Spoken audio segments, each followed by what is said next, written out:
స్తుతులు స్తోత్రాలు నా ప్రియ పరలోకపు తండ్రి శ్రీ యెహోవా మెస్సియా శ్రీ జీసస్ క్రీస్తు తండ్రికి స్తుతులు స్తోత్రాలు.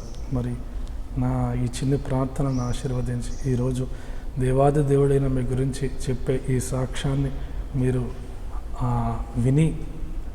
విన్నవారందరూ ఆశీర్వదింపబడి మరి ప్రేరేపింపబడి నిజమైన దేవుడు యెహోవా మెస్సియా నమ్మే ముందుకు వెళ్ళాలని నా ఈ చిన్ని సాక్ష్యాన్ని నా నోటికి మాటలు ఆ తండ్రి ఆ యెహోవా మెస్సియా తండ్రి ఇవ్వాలని కోరుతూ నా ఈ ప్రార్థనను ఆశీర్వదించవలసిందిగా కోరుతున్నాను. అందరికీ నమస్కారం. నా పేరు సుధాకర్. నేను హైదరాబాద్ వాస్తవ్యుని, బంజారాహిల్స్లో ఉంటాను. ముఖ్యంగా యెహోవా మెస్సియా తండ్రి మా జీసస్ తండ్రి గురించి చెప్పాలంటే మరి ఆ సాక్ష్యం చెప్పే భాగ్యాన్ని ఇచ్చినందుకే శతకోటి వందనాలు, కృతజ్ఞతాస్తుతులు. ఆ దేవాది దేవుడి గురించి ఒక్క మాట చెప్పినా చాలు, అది మనకి ఎంతో క్షేమకరం అని నేను నమ్మే వ్యక్తిని. మరి నేను దేవాది దేవుడు అయిన యేసయ్య తండ్రి గురించి చెప్పాలంటే ముఖ్యంగా నా బ్యాక్గ్రౌండ్ కూడా మీకు చెప్పాలి. నేను ఒక హిందూ కుటుంబంలో జన్మించాను. 1971లో నేను హైదరాబాద్లోనే పుట్టాను. చిన్నప్పటి నుంచి నేను అందరి దేవుళ్ళను మొక్కేవాడిని. సాయిబాబా, వినాయకుడు, అందరి దేవుళ్ళను మొక్కేవాడిని. మంచి పూజలు చేసేవాడిని. కానీ ఎక్కడ దేవుడు కనపడ్డా, ఎక్కడ గుడి కనపడ్డా అక్కడ నేను ప్రార్థన చేసుకునేవాడిని, మొక్కుకునేవాడిని.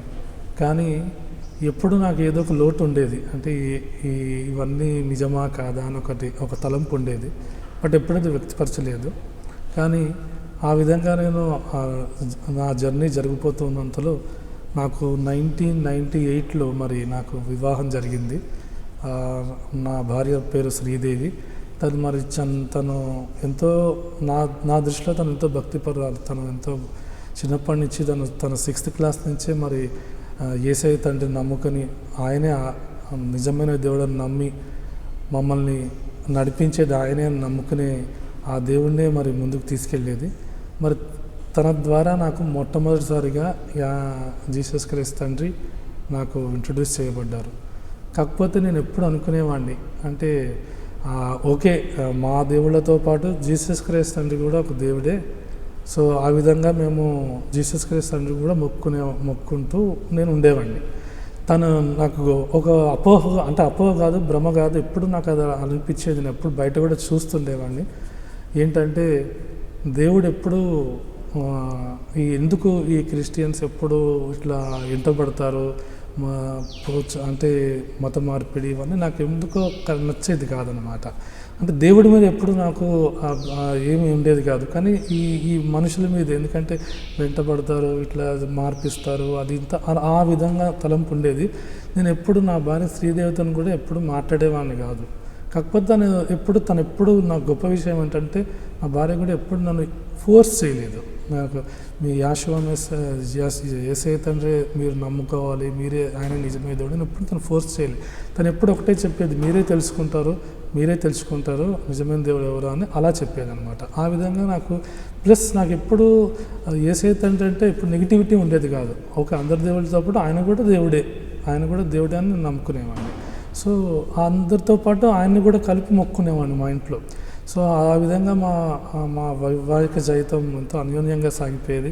నాకు 98లో మ్యారేజ్ అయితే నాకు 2000లో ఒక డాటర్, 2005లో మేము బాగా ప్రార్థన చేసుకుంటే ఒక సన్, ఇద్దరు చక్కని కుటుంబం నాకు దేవుడు అందించాడు. సో ఆ విధంగా నేను ఎంతో ముందుకు వెళ్తున్నా. కానీ దేవుడిలో ఎప్పుడు నాకు తెలిసేది కాదు. కాకపోతే నేను ఈ 1998 నుంచి ఇప్పుడున్న మా ప్రవక్త కరుణమ్మ, మా శ్రీదేవికి కూడా తన ఆత్మీయ తల్లి మా కరుణమ్మ, తన దగ్గరికి వెళ్తుండేవాళ్ళం. నేను ఎప్పుడు తనని అక్కడ ఇంటి కింద దింపేసి వెళ్ళిపోయేవాడిని బ్యాక్. లేకపోతే ఇప్పుడు ఒక హౌస్ చర్చ్ ఉండేది, హౌస్ చర్చ్లో అక్కడ ముందర దింపేసి వెళ్ళిపోయేవాడిని. నేనేం మాటలు వినేవాడిని కాదు. నాకు ఎందుకంటే ఒక భావన ఉండేది అనమాట. వీళ్ళు ఏదో చెప్తారు, మనల్ని ట్రాప్ చేస్తారు, మనల్ని లాగుతారు, అది ఇది అన్నట్టు ఉండేది. బట్ ఎప్పుడు నేను దాని గురించి ఎప్పుడు ఫోకస్ చేయలేదు. కాకపోతే తనని ఎప్పుడు ఇబ్బంది కూడా పెట్టలేదు. తనని డ్రాప్ చేసేవాడిని. మా ప్రవక్త కరుణమ్మ మాటలు కూడా అప్పుడప్పుడు ఎప్పుడైనా అవకాశం వచ్చినప్పుడు వినేవాడిని, వచ్చేసేవాడిని. కానీ నిజంగా నాకు ఎప్పుడు ఒక గుండెలో నాకు ఎప్పుడు స్ట్రైక్ అయిందంటే నా అంటే యేసయ్య తండ్రి కానీ నా రక్షణ కానీ ఎలా పొందగలిగానంటే ఒక నిజమైన ఒక 2-3 మాటలు నన్ను బాగా నా హృదయంలో నాటబడ్డాయి. అదేమిటంటే నాకు 2015 అంటే ఆల్మోస్ట్ నేను 17 ఇయర్స్ నేను తను యాషవా మెస్సీయా అంటే యేసయ్య తండ్రి దేవుడని తెలుసుకున్నా కూడా నేను నమ్మలేదు. 17 సంవత్సరాలు పట్టింది దానికి. నేను తనతో పాటు నా భార్యతో పాటు నేను ముందుకు సాగినా కూడా ఎప్పుడు డ్రాప్ చేసి వచ్చినా కూడా నేను ఎప్పుడు ఆ విధంగా చూడలేదన్నమాట. దేవుడు అంటే నిజమైన దేవుడు ఎవరు అనేది నేను ఎప్పుడూ గమనించలేదు. కానీ ఎప్పుడైతే నాకు ఈ 2015లో ఒకసారి నేను చర్చిలోకి వచ్చినప్పుడు మా ప్రవక్త కరణమ్మ ద్వారానే నాకు ఈ భాగ్యం కలిగింది. నేను ఒకసారి ఇట్లా కూర్చుంటే నిజంగా మనము సృష్టించిన అక్క అది కరణమ్మ అడిగారు, అంటే మనను సృష్టించిన దేవుడు మనకంటే గొప్పవాడై ఉండాలి కదా. ఇప్పుడు మనం ఒక బొమ్మను చేస్తే ఆ బొమ్మ మనం ఎక్కడ పెడితే అక్కడ ఉంటుంది. మనం ఒక వినాయకుని చేస్తే అక్కడ చోటు పెడితే అక్కడ ఉంటారు. లేకపోతే ఏ దేవుడిని చేసినా ఎక్కడ చేసినా అక్కడ ఉంటారు. బట్ మనతో మనమే ఇంత ఇంటెలిజెంట్గా ఉంటున్నప్పుడు మనమే ఇన్ని కార్యాలు చేస్తున్నాం కదా. మనం ట్రైన్స్, బస్సులు, విమానాలు ఇన్ని కనుగొన్నాం కదా. మరి మనల్ని సృష్టించిన దేవుడు, దేవాది దేవుడు, సమస్త సృష్టిని సృష్టించిన దేవుడు మనకంటే తప్పకుండా గొప్పవాడై ఉండాలి కదా అని ఒకసారి నాకు జస్ట్ అది వాక్యం ద్వారా చెప్పారనమాట. అది చాలా నాకు మనసుకి చాలా కరెక్ట్ కదా అనిపించింది. నా మనసుకి అది లోపలికి వెళ్ళిపోయింది ఆ మాట. అవును కదా, మనల్ని సృష్టించిన దేవుడు మనకంటే గొప్పవాడై ఉండాలి. ప్లస్ మనం మాట్లాడితే మనం డైరెక్ట్గా మాట్లాడగలగాలి ముఖాముఖి. మనం మాట్లాడితే దానికి ఒక జవాబు మనకి ఒక వాక్యం ద్వారా కానీ ఒక పరిశుద్ధ గ్రంథం ద్వారా కానీ మనకు లభించాలి అని అనుకునేవాడిని. సో ఆ విధమైన ఆ మాటలు విన్నప్పుడు నాకు అది చాలా బలంగా అది నా మనసులో నాటుకుపోయింది అనమాట. సో తద్వారా నాకు నిజంగా సత్యదేవుడు, నిజమైన దేవుడు అంటే మాట్లాడే దేవుడే కదా. మరి దానికి అన్ని విధాల హరుడు యేసయ్య తండ్రి అని నాకు కొంచెం అప్పటి నుంచి నాకు అది బిలీఫ్ అనేది స్టార్ట్ అయింది. అంటే 2017 సంవత్సరాల తర్వాత ఈ బిలీఫ్ అనేది నాకు కరెక్ట్గా నాటబడి నాకు స్టార్ట్ అయింది. ఆ రోజు నుంచి నేను 2015 ఆగస్టులో ఈ మాటలు నాటైన తర్వాత నేను కొంచెం ప్రార్థన అది ఇది చేసుకోవడం మొదలుపెట్టాను. అది 2015 సెప్టెంబర్లో ఐ థింక్ నాకు ఇప్పటికీ గుర్తు, సెప్టెంబర్ 11వ తారీఖు రోజు నాకు రక్షణ ప్రసాదింపబడ్డది. దానికి నేను ఎంతో కృతజ్ఞుడిని ఆ తండ్రి యేసయ్యకి. ఎందుకంటే రక్షణ నా దృష్టిలో అది కేవలం ఒక మనిషి తీసుకునేది కాదు, అది భగవంతుడు స్వయాన దేవాది దేవుడే ఒక వ్యక్తికి రక్షణ ఇస్తాడని నమ్మే దాంట్లో నేను ప్రధానంగా ఉంటాను. ఎందుకంటే నేను 17 సంవత్సరాలు నేను మరి రక్షణ పొందలేదు, దేవుడు ఎవరో తెలుసుకోలేకపోయాను. కానీ 17 సంవత్సరాల తర్వాత నన్ను తట్టి లేపి నాకు రక్షణ ప్రసాదించారు. దానికి ఎప్పటికీ నేను కృతజ్ఞత స్థుతులు ఆయనకి తెలియజేసుకుంటున్నా. ముఖ్యంగా ఇంకా ఎక్కడెక్కడ చాలా గొప్పగా అనిపించేదంటే అంత ఆయన అద్భుతమైన ప్రేమ, కరుణ కానీ, జాలి కానీ, దయ కానీ అన్నీ చాలా గొప్ప ఒక దేవుడిలో ఎంత ఉండాలి ఇవన్నీ క్వాలిటీస్ అవన్నీ నాకు మా యేసయ్య తండ్రిలో కనబడ్డాయి. అంటే నిజంగా కదా, ఒక మనిషి కదా, ఒక దేవుడి కదా, ఇన్ని బాధలు మన గురించి మనం బతకాలని ఆయన తన ప్రాణాలను కూడా అర్పించి తన ఒక శిలువపై మన త్యాగనిరతిగా మన శిలువపై మనకు రక్తం కార్చారు కదా అన్న మనసు కూడా నాకు చాలా ద్రవింపజేసింది అనమాట.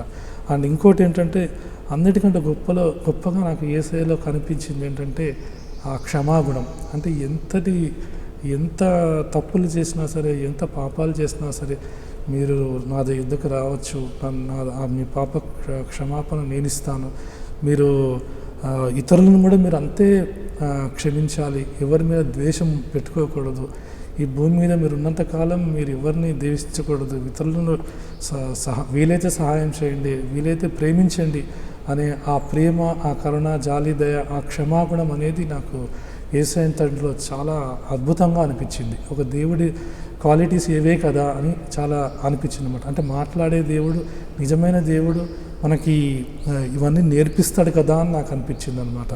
సో తన ప్రాణాన్ని తమను సమర్పించి మన సమస్త సృష్టి కోసం, మనందరి కోసం ప్రాణాలు అర్పించడం కూడా ఒక దేవుడికే సాధ్యం. అది మానవ మాత్రలు ఎవరికీ అది సాధ్యం కాదు. ఒక మనిషి ఒక ప్రాణం తీసుకోవడం కానీ, ఇవ్వడం కానీ మొత్తం ఆయన చిత్తంలోనే ఉంటుంది. కానీ ఒక మనందరి గురించి, సమస్త సృష్టి గురించి ఆయన ప్రాణాలు అర్పించడం అనేది అది ఎప్పటికీ వెలకట్టలేని ఒక అద్భుతమైన కార్యం అనిపిస్తుంది. అది దేవుడికి మాత్రమే సాధ్యం, అది యేసుకి మాత్రమే సాధ్యం, ఆ యేసు తండ్రికి మాత్రమే సాధ్యం. అందుకే ఆయన నిజమైన దేవుడు, సత్యదేవుడు అని నేను నమ్ముతున్నాను అన్నమాట. ఈ సాక్ష్యంలో ముఖ్యమైన భాగం అదే. ఆయన నిజమైన దేవుడు అని నమ్మడమే నాకు నిజమైన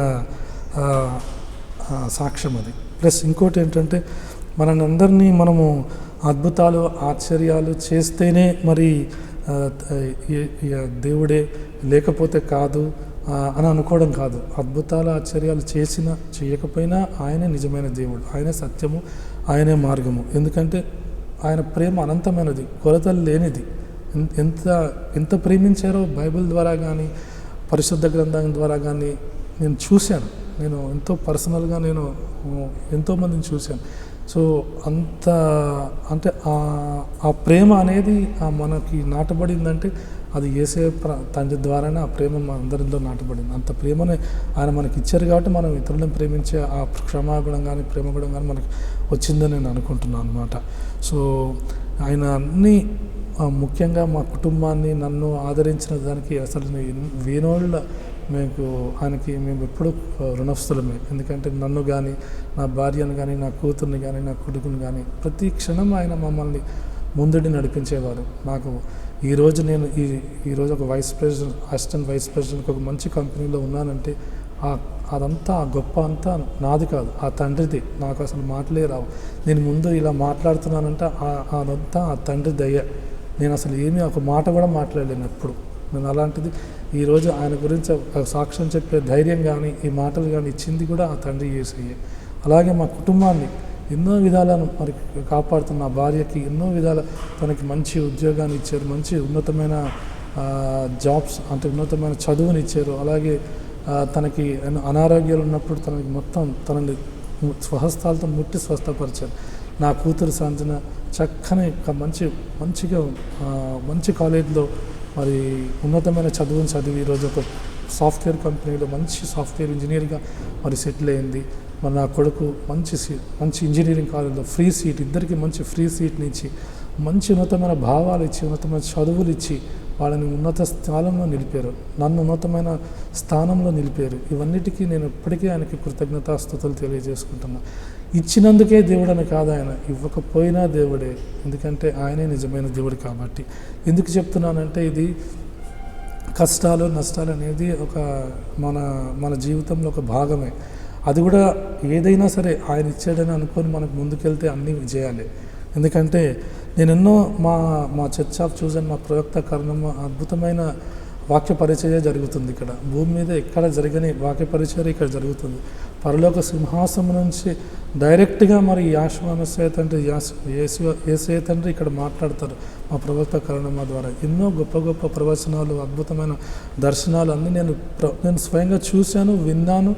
నేను అందరిని ఇప్పుడు కలుసుకున్నాను, వారితో నేను మాట్లాడుతున్నాను. సో వాళ్ళందరూ సజీవమైన సాక్షులు ఇక్కడ మా చర్చ్లో. ఎందుకంటే ఏదో జరిగింది, ఎక్కడో జరిగింది అని మేము వినడం కాదు, నేను సజీవంగా సాక్ష్యంగా నేను ఇక్కడ అందరినీ చూశాను. ఎందుకంటే చనిపోయిన వారు బతకడం అండ్ పిల్లలు లేని వారికి పిల్లలు పుట్టడం, ఆర్థికంగా ఉన్నవారికి అభ్యంతరాలు ఉన్న వారికి ఆర్థికంగా బలం చేకూరడం, ఇవన్నీ నేను అసలు బ్రెయిన్ ట్యూమర్, నేను ఒక వ్యక్తి ఇక్కడ మా దగ్గరికి వచ్చే వ్యక్తి బ్రెయిన్ ట్యూమర్ అద్భుత రీతిలో ఆశ్చర్యకర రీతిలో మరి హీల్ చేయబడ్డారు. అదంతా అద్భుతమే అది. ఎందుకంటే కొన్ని లక్షలు ఇచ్చిన వైద్యం ఎంత కాస్ట్లీ అది మీకు తెలుసు. వైద్యం ఒక పూర్ మ్యాన్ ఈ రోజుల్లో వైద్యం అనేది ఒక అందని ద్రాక్ష పండుది. మరి అలాంటి వైద్యాన్ని ఏమీ లేకుండా ఒక ప్రార్థన ద్వారా, ఒక ప్రవక్త కరణమ్మ ఆశీర్వాదం ద్వారా, మా పరలోక రాజ్యం నుంచి తండ్రి ఆశీర్వాదం ద్వారా తను హీల్ చేయబడ్డాడు. ఆ అబ్బాయి ఇప్పుడు మా దగ్గరికి వస్తాడు. ఇది సజీవ సాక్ష్యం. అది మాకు ఎంతో గొప్ప విషయం. అది మేమందరము ఆర్థికంగా ఎంతో ఉన్నతంగా ఉదిగాం, ఎంతో సజీవ సాక్ష్యం అది. సో ఇంకా ముఖ్యంగా చనిపోయిన అబ్బాయి నేను ఇక్కడ చూశాను. ఆ అబ్బాయి చిన్నప్పుడే చనిపోవాలి అబ్బాయి, బట్ ఒక అద్భుతమైన రీతిలో ఆశ్చర్యకర రీతిలో మరి ఆయన ఆశీర్వదింపబడి ఈరోజు మా చర్చికి వస్తారు. వీళ్ళందరూ నాకు సజీవ సాక్షులు. ఎందుకంటే ఈ అద్భుతాలు ఆశ్చర్యాలు చేసినందుకే ఈ సాక్షులుగా ఉండబట్టే నేను దేవుడని నమ్మట్లేదు. ఇవన్నీ ఆ మాటలు నేను విని ఎంతో అద్భుతంగా ప్రేరేపింపబడి ఆయన నిజమైన దేవుడని నమ్ముతున్నా. ముఖ్యంగా మా మా చర్చిలో ప్రవచనం ద్వారా కూడా ఎన్నో తెలియజేయబడ్డాయి. ఫ్యూచర్, పాస్ట్, ప్రజెంట్ టెన్స్ అన్నీ ఎంతో డిమానిటైజేషన్ గురించి ఎన్నో గురించి అద్భుతమైన ప్రవచనాలు మా దగ్గర జరుగుతాయి. ఇవన్నీ కూడా నాకు ఇవన్నీ సజీవమైన సాక్ష్యాలే. ఇవన్నీ అన్నిటికంటే ముఖ్యంగా ప్రార్థన ద్వారా సాధించలేనిది ఏది లేదని తెలియజేశారు నాకు ఆ తండ్రి యేసయ్య. సో కష్టంలో ప్రార్థన, సుఖంలో ప్రార్థన, కన్నీటిలో ప్రార్థన, ఆనందంలో ప్రార్థన, అన్నిటికీ ప్రార్థనే ముఖ్యమైన solution. I can vouch this. తండ్రి యేసయ్య మీ నిజమైన మీ ప్రార్థనని, నిస్వార్థమైన మీ ప్రేమని, నిస్వార్థమైన మీ విన్నపాన్ని తప్పకుండా స్వీకరిస్తారు. ఆయన మనల్ని తప్పకుండా ఆశీర్వదిస్తారు. ఎందుకంటే ఆయన ఉన్నవాడు, అనువాడు, ఆయన నిన్న ఉన్నవాడు, సమస్త సృష్టిని సృష్టించినవాడు ఆయన ఒక్కరే దేవుడు. ఎందుకంటే మరి భూమి ఆకాశాన్ని సమస్త సృష్టిని సృష్టించిన దేవుడు ఆయన. సో ఆయనే ఉన్నవాడు, అనువాడు. కాబట్టి ఆయనకు అసాధ్యమైనది ఏది ఉండదు. కాబట్టి ప్రార్థన ద్వారానే ప్రతిదీ పొందగలము అనేది అదేమిటంటే నా ఎక్స్పీరియన్స్ ద్వారా మీకు తెలియజేస్తున్నాను. తద్వారా మొత్తం ఆ యొక్క ఘనత, ప్రభావం, మహిమ అంతా ఆ యాషవా మెస్సయ్య తండ్రికే సాధ్యం, సొంతం. ఇంకా ముఖ్యంగా పూర్ణ మనసుతో కానీ, పూర్ణ విశ్వాసంతో కానీ, పూర్ణాత్మతో ఆయనను ఆరాధిస్తే సమస్త విజయాలు మనవే అని నమ్ముతాను నేను. ఎందుకంటే మనం ఏది చేసినా నిస్వార్థంగా ఆయన చెంతకి మన ప్రార్థన ఆయన చెంతకు చేరుతుంది, ఆయన పాదాల చెంతకు చేరుతుంది. ఆయనతో మనం ముఖాముఖి మాట్లాడే అవకాశం మనకు లభిస్తుంది. ఎందుకంటే ఆయన పరలోకపు తండ్రి. ఒక తండ్రి తన బిడ్డని మనం అందరం చూస్తాం. మన సొంత కొడుకు మన దగ్గరికి వచ్చేదాన్ని అడిగితే మనం ఏదైనా కాదంటామా? మనం సాధ్యమైనంత వరకు, మనం వీలైనంత వరకు మనం అన్నిటినీ ఫుల్ఫిల్ చేయడానికే ట్రై చేస్తాం. మరి దేవాది దేవుడు ఆయనకి అసాధ్యం అనేదే లేదు. మరి ఆయన్ని మనం పూర్ణ మనసుతో అడిగితే మనల్ని ఏదైనా ఇవ్వగల మహా అద్భుతమైన కార్యాలు చేసే దేవాది దేవుడు ఆయన. సో ఈ జర్నీ మొత్తంలో నేను తెలుసుకుంది ఏంటంటే, నిజమైన దేవుడు, సత్యదేవుడు, మాట్లాడే దేవుడు యేసయ్య మాత్రమే.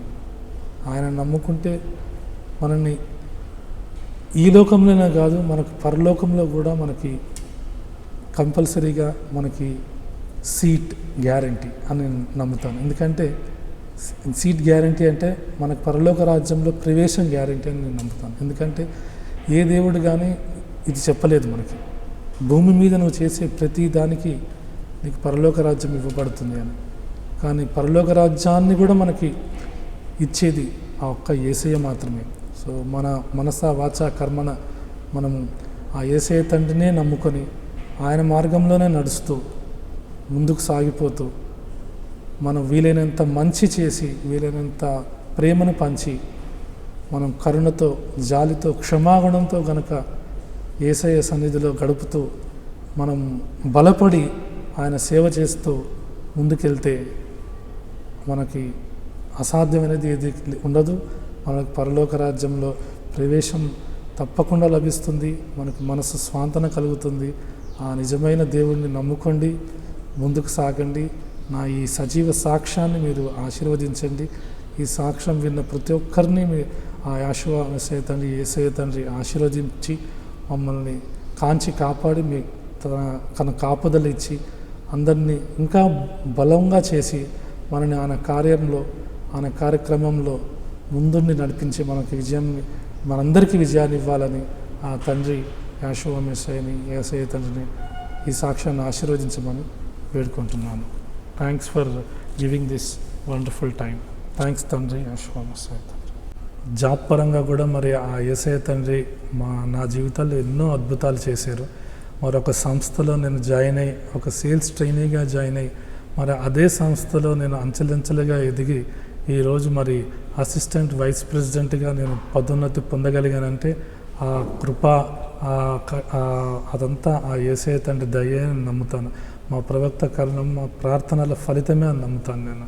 ఎందుకంటే కోవిడ్ అనేది ఒక ప్రధానమైన ప్రపంచ సమస్య అది. ఆ సమయాల్లో అసలు ఎవరికి ఉద్యోగాలే లేవు, ఉద్యోగాలే పోయాయి అన్నమాట. అసలు ఆ టైంలో కూడా మరి అసలు ఉద్యోగం ఉంటే చాలు అనుకునే ఆ టైంలో కూడా మరి నాకు అద్భుత రీతిలో, ఆశ్చర్యకర రీతిలో మరి ఎవరు ఊహించని విధంగా మరి ప్రమోషన్స్ ఇచ్చి నన్ను ఉన్నత స్థాయిలో నిలిపినందుకు కృతజ్ఞతాస్థుతులు. ముఖ్యంగా నా ఈ 25 ఇయర్స్ నాకు మ్యారేజ్ జరిగి నాకు 25 ఇయర్స్ అయింది. ఈ 25 ఇయర్స్లో మరి నేను నా ఉద్యోగరీత్యా నాకు మరి ప్రమోషన్స్ కానీ అద్భుతంగా జరిగి ఈ స్థాయిలో నేను నిలబడ్డానంటే ఆ కృప, ఆ కరుణ, ఆ కటాక్షం అంతా ఆ తండ్రిదే, ఆ యెహోవా మెస్సీయ తండ్రిదే, ఆ జీసస్ క్రైస్ట్ తండ్రిదే. అలాగే మరి నా ఉద్యోగంలో నా సంపాదన కూడా మరి ఒక చిన్న స్థాయి నుంచి ఒక 40-50 రెట్స్ పెంచి 40-50 రెట్లు పెంచి ఈరోజు ఆర్థికంగా కూడా నాకు బలాన్ని అద్భుతంగా ప్రసాదించిన ఆ తండ్రికి మేము ఎప్పుడూ రుణస్థులము. ఇంతకు మించి నేను ఏమీ చెప్పలేను. ఎందుకంటే మా కుటుంబాన్ని ఆదరించింది, ఆశీర్వదించింది, మమ్మల్ని బలపరిచింది, మమ్మల్ని ముందుకు తీసుకెళ్ళింది అంతా ఆ తండ్రి కృపే. ఆ తండ్రి యెహోవా మెస్సీయ యేసయ్య తండ్రి కృపే అని నేను నమ్ముతున్నా. అలాగే మా చర్చిలో, మా చర్చ్ ఆఫ్ జెరూసలంలో జరిగే బలమైన ప్రేయర్స్ మరి మా గురించి మేము ప్రేయర్ చేసుకోవడం కాదు, మేము ఎప్పుడు ఇక్కడ కూర్చొని ఎంతోమంది మా ప్రార్థనల మరి విన్నపాలు వస్తుంటాయి మాకు, వాళ్ళ గురించి కూడా మేము ప్రార్థన చేసుకుంటుంటాము. సో అందరి గురించి కూడా మేము మా ప్రవక్త కరణమ్మ ప్రార్థన చేస్తూ ఉంటారు.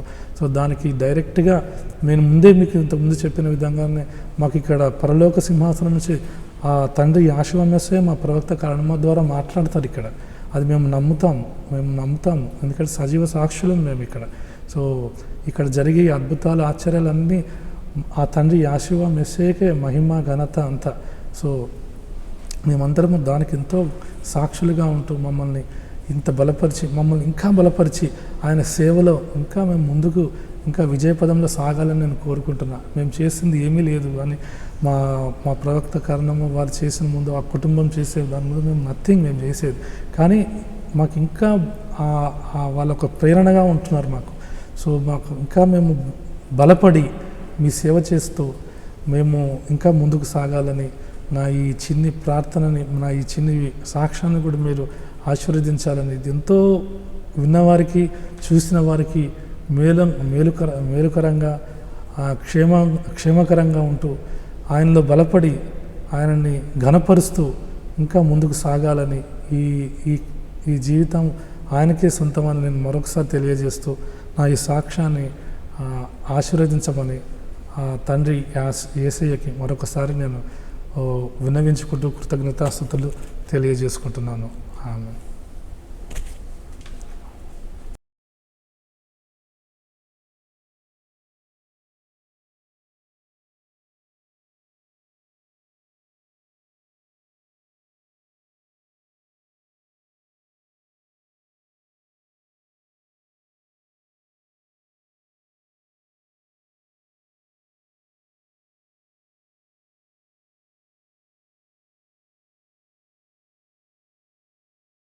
Jesus loves you and saves you. యేసు నిన్ను ప్రేమిస్తున్నాడు, నిన్ను రక్షిస్తాడు.